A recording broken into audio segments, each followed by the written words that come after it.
Hi everyone! Welcome again to another video.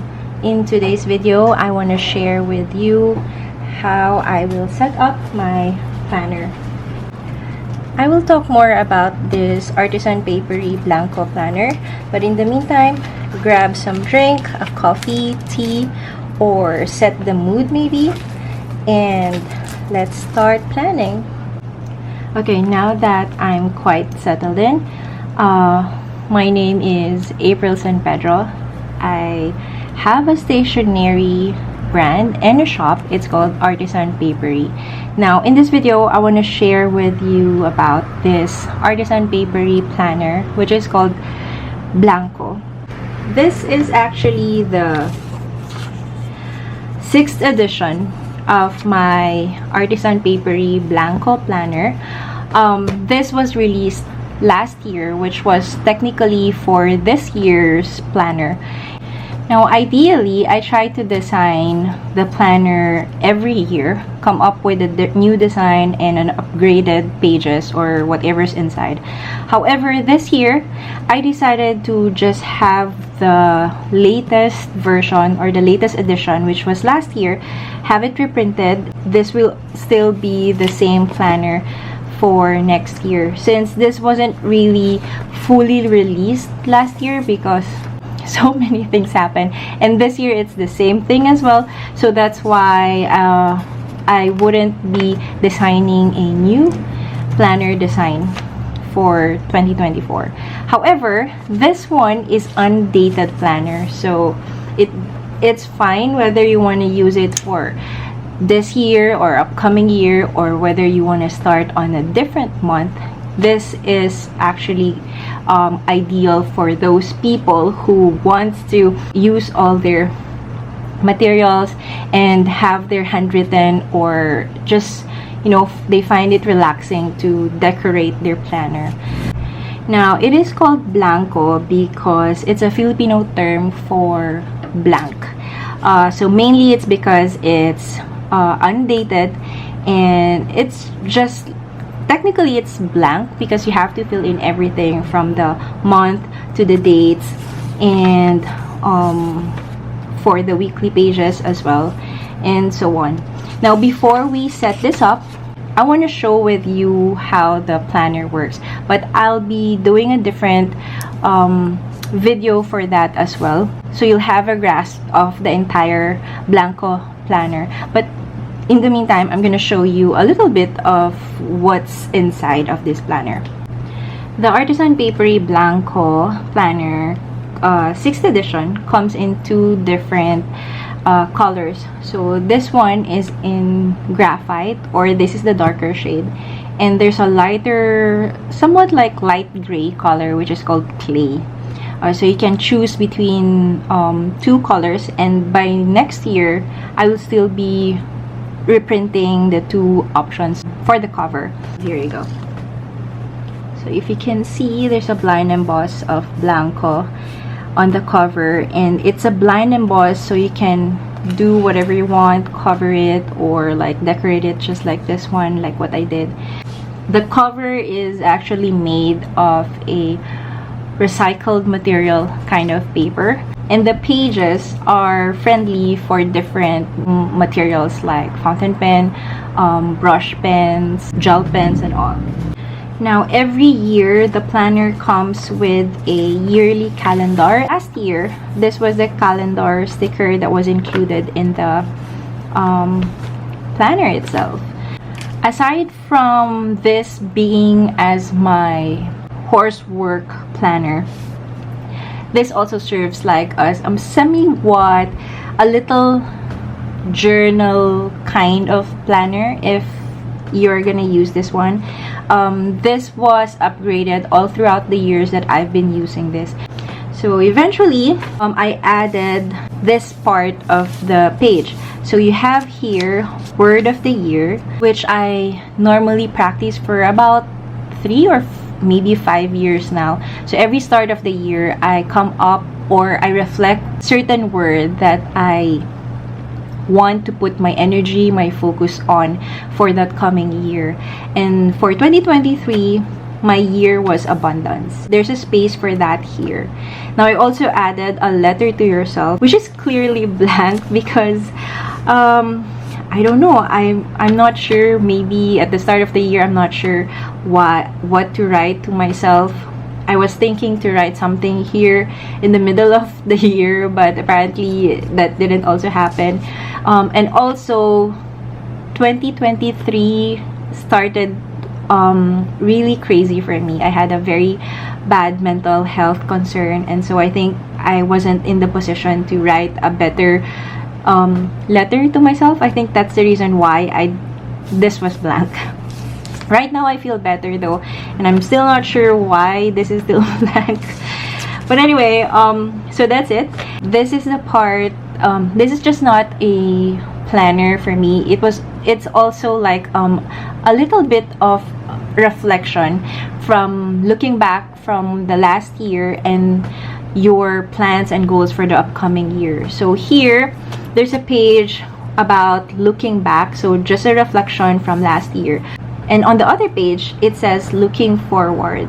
Now, this may actually be like a reflection kind of page, which is very much helpful, especially for the looking back. While I was writing this, I realized there's some things that, you know, I could have done better, and things that I worry so much just wasted my energy and focus. And so, I could have done better. So, in a way, it was helpful to look back, just a glimpse of what happened from the previous years.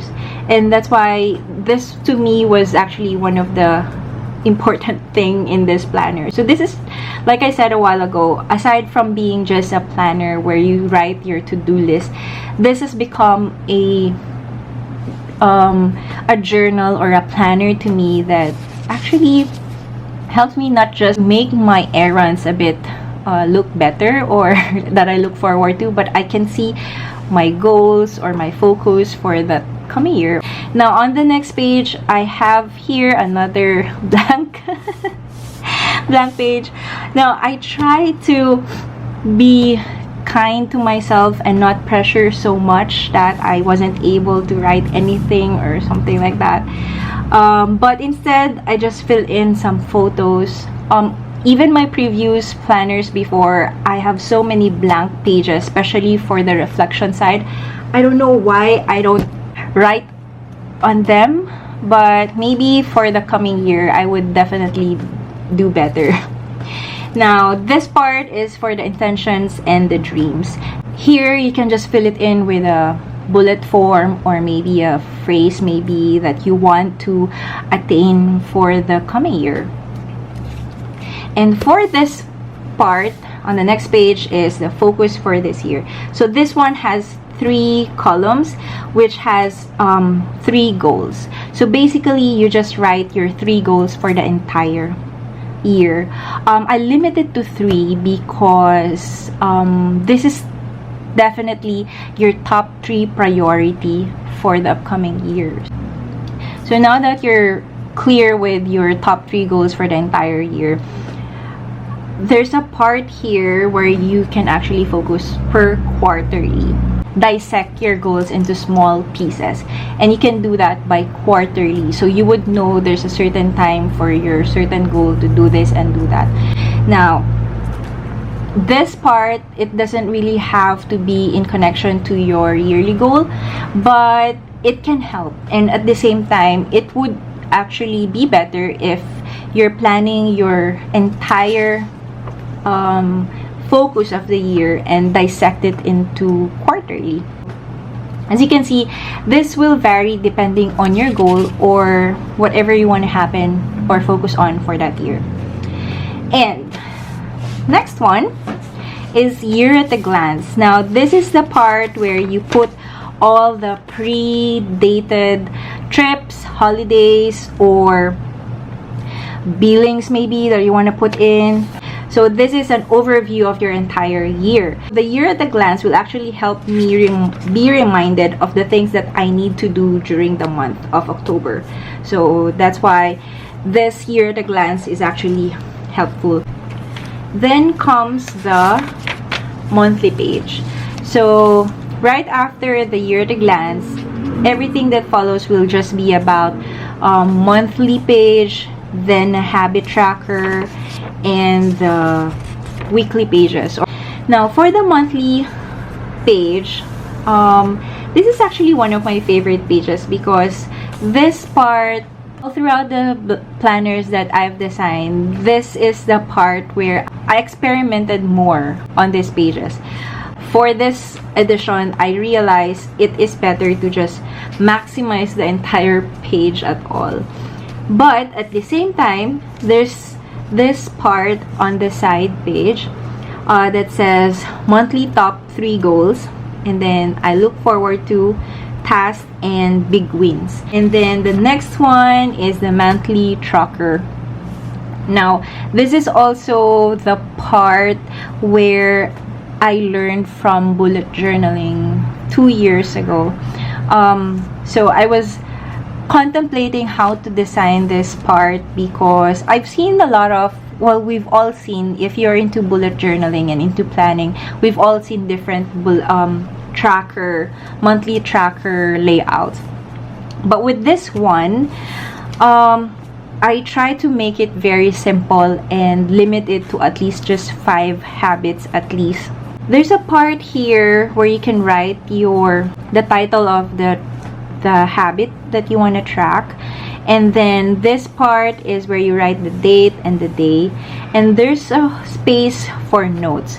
So this is where I put, like, let's say for example, for my health, I write if I'm feeling a little down today, or if I have a headache, or there's a headache going on for the past few days, so I would know when it started and when it ends, or how long has it been going on. So this is where I put everything. And the next one is all about the weekly pages. So every month, this one has a 4 or 5 spreads, which you can see is also still blank. And then you can write your motivation, week's goals, week's tasks, and small wins. That's it for the weekly page. On the last few pages of the planner, you will find the bills tracker. So this is where you put or track all your bills, the company names, the account number, and so on. And then the next part is actually a payment tracker. The bill tracker is just more about an information where you can find the account number of your bills, so you don't have to go through all your receipts and whatever billings that you have. So it's just all in one place.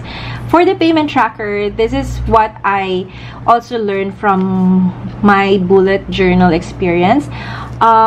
This is where I try to track if I was already able to pay on this month, and this was truly helpful for me. There's a small details for here, and you can track that one from January to December.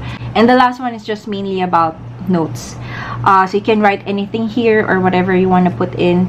Alright, now that I'm done showing you the entire Blangko planner, let's set up my October planner. Now, I told you the planner is merely a blank page. There's just a space for you where you can, a guide where you can write the month, the days, and the dates, and so on. For my monthly planner, this year, I started using this stamp from Heidi Swap. This made my life easier in a way because you have to fill in the months. Well, at least to me, I like filling in all the pages with months, so I would know that this week is October, so I don't have to look back on the previous pages to know what month that is. In a way, you can always use your handwriting. It's an excuse to use all the fountain pens and the brush markers that we have in our stash. But in my case, since I bought this stamp, I want to maximize it. I'll be using this monthly stamps for the entire planner. And I also like doing it in a uniform. So let's say I already started with stamps from January. I want to continue that one up until December, but it doesn't have to be that way. If you feel like experimenting with different materials, like if you want to use a monthly sticker instead for this month, by all means do so. Now every month I try to decorate my entire monthly setup with a theme, or if not, cohesive colors maybe. So right now, since it's October, I'm thinking if I should be doing something Halloween-ish theme, or at least for the colors. I normally just wing it, but at least I just start with a base idea, which is like a color maybe. From there, I would just use whatever stickers or stamps that I have. Now I want to try first which color I'm gonna use for my ink pad, because I don't normally do this, like swatch my ink pad, just go straight to the page. However, last month's color, which is the blue one like this, I wasn't really happy about it. I started off with a pale or at least a darker shade of ink pads, and then suddenly the blue one was just too bright for me, so I wasn't really happy about that. And so now I realize I need to swatch my ink pad first. Okay, so between these two, since I'm gonna be doing a little bit of a Halloween kind of color theme for the month of October, I wanted to use this. And this one is a Distress Oxide Dried Marigold. Just gonna stamp October here where it says it's the month of. And this is what I mentioned a while ago, that this saves me time. Typically, you'll be writing 7 pages for this. That unless, of course, you don't want to write the months for your weekly pages, but I would definitely suggest you would, because it's easier for you to just track the month, that you don't have to go back and forth on all the pages. I'm also putting an extra paper at the back because this ink pad is really pigmented, and that's why sometimes it doesn't dry quickly.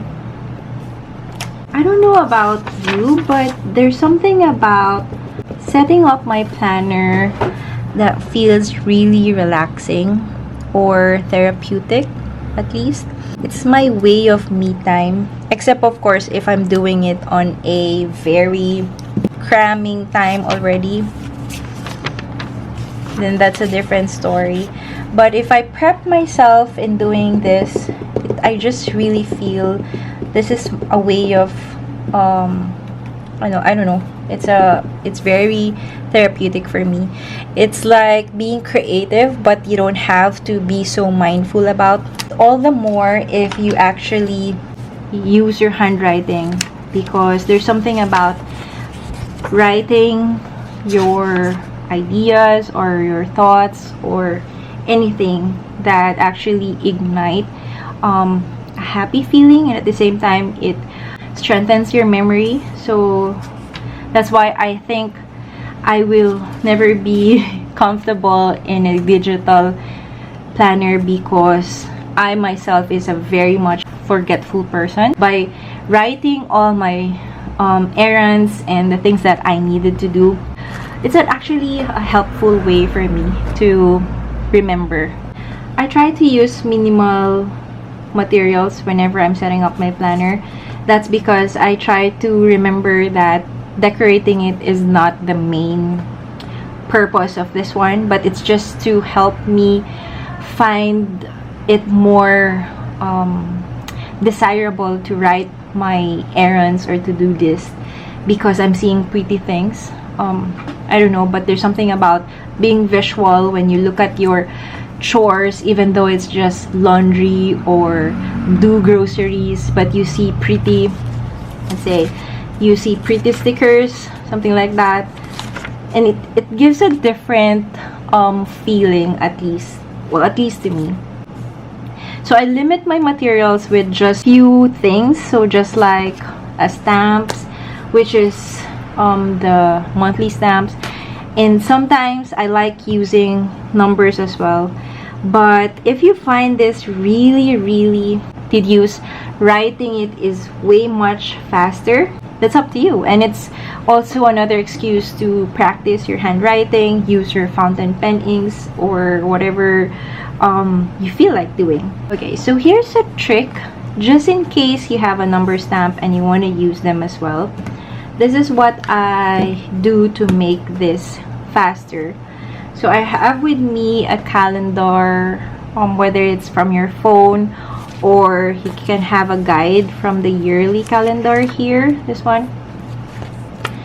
I try to stamp the number, same number to the specific box. So like right now I'm gonna stamp 0 and I'm gonna put 0 on all the 1 digits. So I'm just gonna write 1, 2, 3, 4, 5, 6, 7, 8, 9, 10. So here I'm gonna stamp 0 here already, so I would know this is where I stop adding 0 on the left side of the blank space. And then I'm just gonna continue stamping the 0 here. So even though you're stamping them separately, one number at a time, it's easier rather than just stamping 0 and then you have to remove 1 again and then 2. Although you can also add the number next to it, but I like stamping it separately. So that's another thing that you can do. Just stick the other number together with the first digit and then you can just remove the second one every time you stamp. But to me, this works better. Always have a calendar guide with you so you would know if you're stamping it on the right day. You might get lost, and at the same time it's easier to track them right away rather than just erase them. And I would check if 20 falls on a Friday, and if it's so, then I would write stamp 0 again here. And then lastly, for the 30, 1, 2, 3, 4, 5, 6, 7, 8, 9, 30. Okay, normally you would understand better that if it's going down, it's the entire month, rather than if you see it on top, you might actually think it's from the previous month. But in my case, I would just want to see the entire month in one spread, so that's why I'm just gonna put the 30 here, the number 1. So it's the same thing with 0. I'm just gonna stamp the ones that I know with numbers that has number 1, so like the 10 and then 11 onwards to 19, and then after 20 is a 21, and and October has a 31, so I'm just gonna write 1 here. However, if you have a stamp that is from 1 to 31, then I think that is really efficient and convenient for you. And I think you get the idea, so we'll just move on to the next page. For the monthly tracker, I like doing the same thing, using the same ink pad. For the purpose of, I like looking at it neatly by using the stamps. So just like this one, I have a stamp here that has a day. For the date, I'll be doing the same thing. Like I mentioned a while ago, there's something about this that really makes it therapeutic for me. So even though some may find it tedious, to me, I like the idea of just stamping it. Now, I'm feeling a little OZ because I realized I've been using the same number stamp for my monthly tracker, but I'll be using a different stamp here since I don't have it with me. But anyway, I just have to make use of it. and just continue. And you get the idea, so I'll just be continuing the other side. For the weekly pages, I already stamped the numbers because it's pretty much the same as what I did for the trackers and the monthly, except that I crossed over to the next month for the 30 and 31. So this is the last page for the October weekly page, and then I crossed over for the November page. And when it's time to set up for November, I'm just gonna continue this one with a different ink pad so I can distinguish that this is October and this is the November. Although it's pretty much understandable, and if you're into planners, you would already know right away what you're doing. Now, there's something I learned from bullet journaling also, is using elements or legends for certain tasks. So I used heart shape or to distinguish that this is an event or a special date. So for holidays or birthdays, I use heart as an element. And then for some tasks, like if it's a payable, a billing statement or whatsoever, I use asterisk. And then for some other things, I just use a dot. So that's up to you whether you want to use that one, or if you have a cute stamp that goes along with your errands, and that is really cute and convenient also. I don't have a stamp specifically for planning, but I do have some other elements that I can use from other stamps. So you can either use some of the stamps here, or you can just simply write them on. Now I'm done with the monthly page. I'm gonna proceed with the monthly tracker. And then I got the days and date stamps that I normally use for my planner. And so I'd be stamping the day first, and then after that I'm just gonna decorate it with stickers. I'll be using black ink this time. So I'll be checking out which date is Sunday, and then I will stamp on Sunday for all those dates already.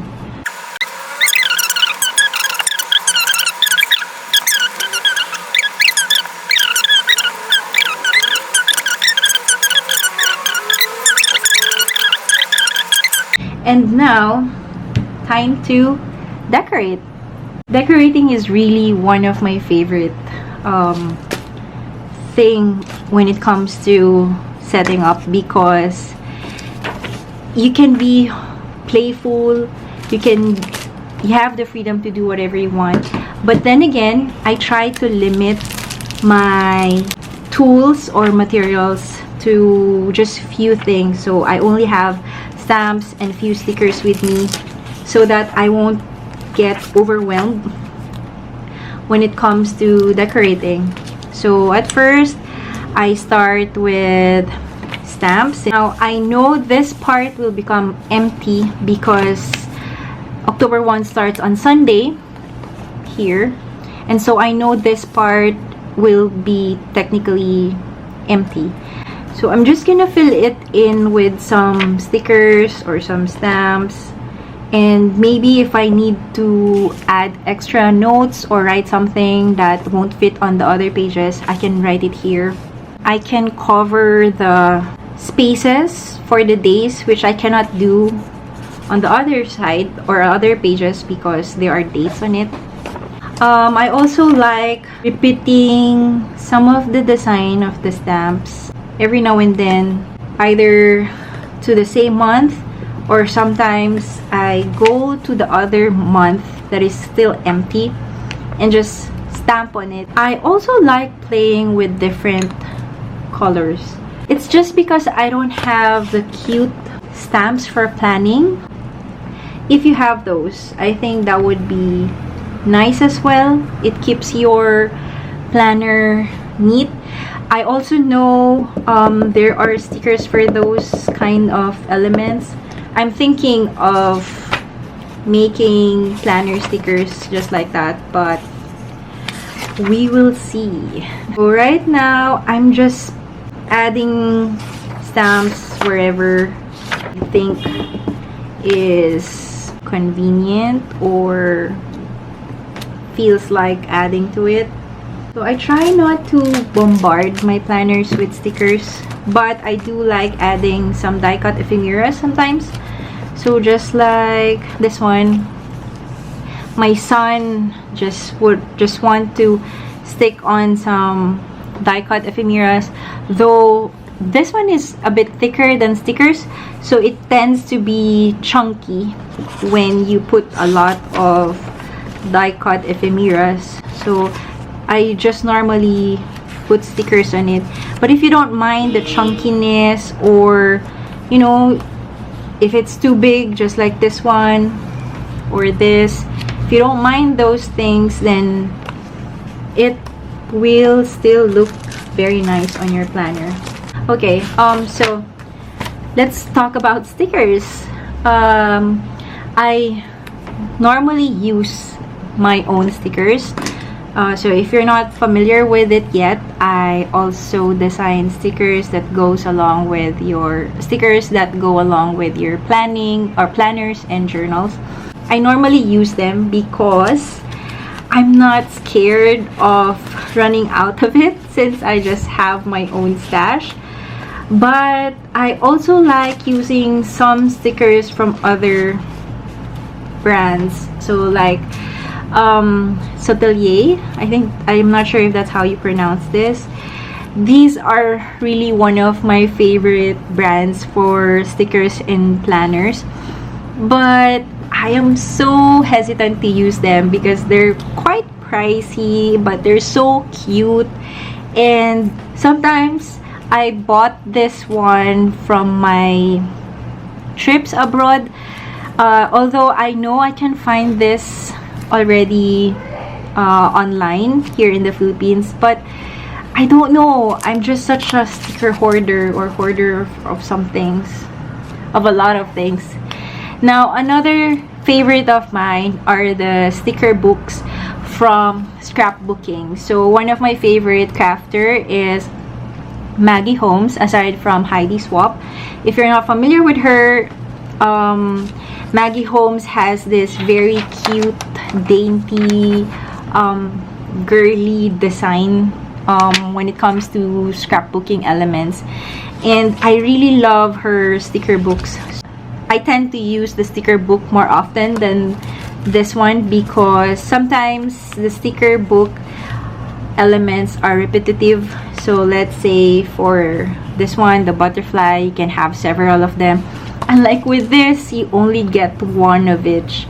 So I know I should be using this because it's the purpose of having this, right?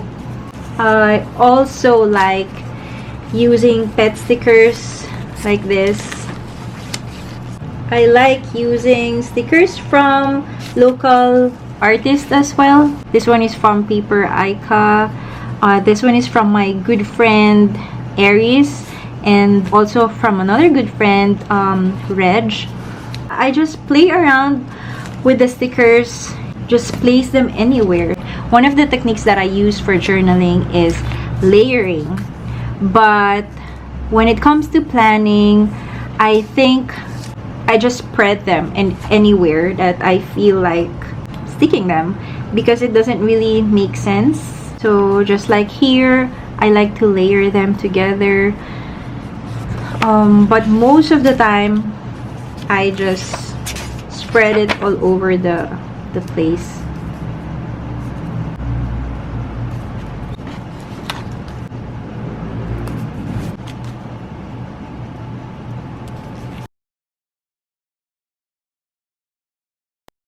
I have this, so if you have this, like this, the stickers for a planner, like the numbers, you can use this for trackers, also for the monthly page.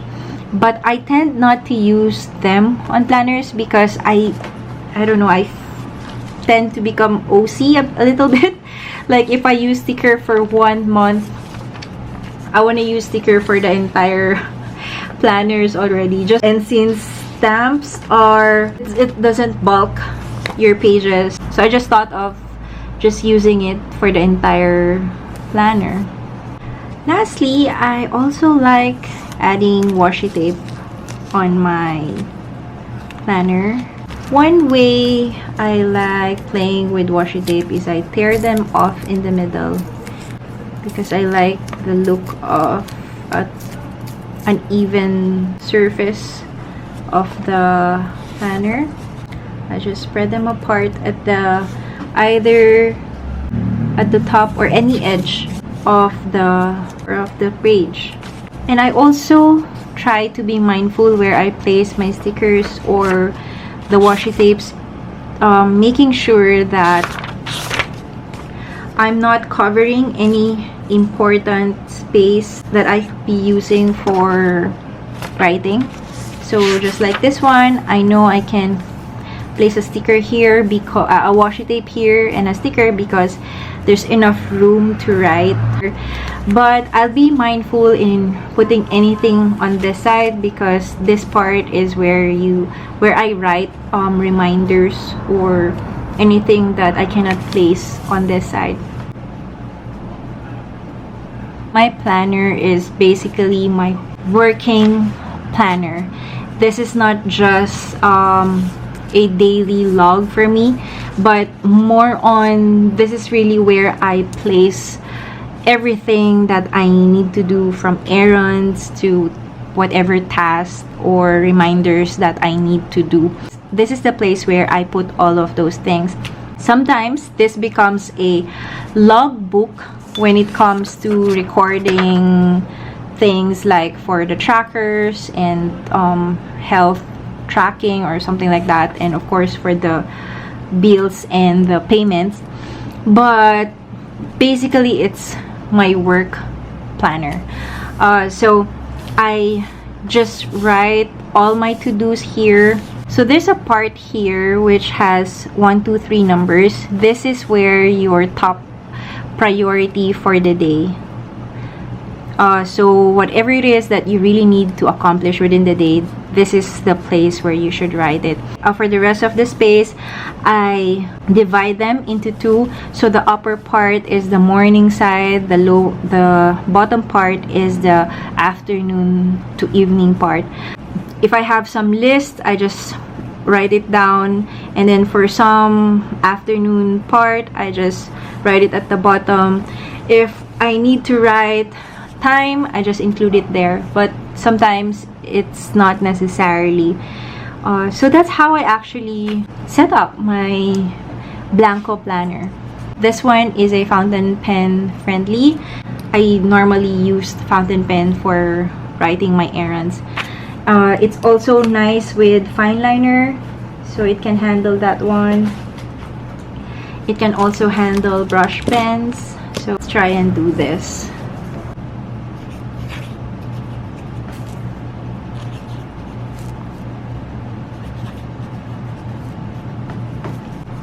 So as you can see, so much bleed, but there's a little bit of shadow, but to me that's just fine. I can still see what's written here and doesn't really bother me that much. I see some Blangko planner users, they use this as a daily log or a gratitude page, which I used to have that before back here, a tracker and a gratitude space.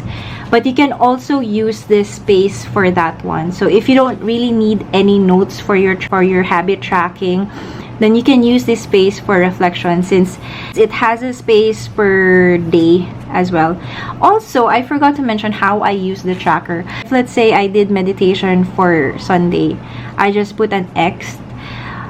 It's a simple legend that I just do, so whenever I can just write on this one. So I just put X on the box and that's it. You can also use brush pen, highlighter if you want a color scheme, or just to look better or to look it nicer. You can also do that. Some use dots or stars or stickers. You can also do that as well. But to me, I just want it simple and just add X for the entire box. And there you have it, friends. I think it's a very long video as I set up my October month in my Artisan Paperie planner. I hope you enjoyed this one, and if you're interested, this will be available by next month, and I'll be putting a link, or relaunch, because this is already a reprint of this year's planner. So I hope you enjoyed this and you kind of learn something, even if you're using a different planner. I hope you were inspired how to do your planners, or if you're doing bullet journaling, because this is also very much inspired from my bullet journaling experience. So I hope if you're doing bullet journaling, you can also copy the system that I have for Blangko planner. So that's it, friends. I'll see you again on my next video, and have a nice week ahead.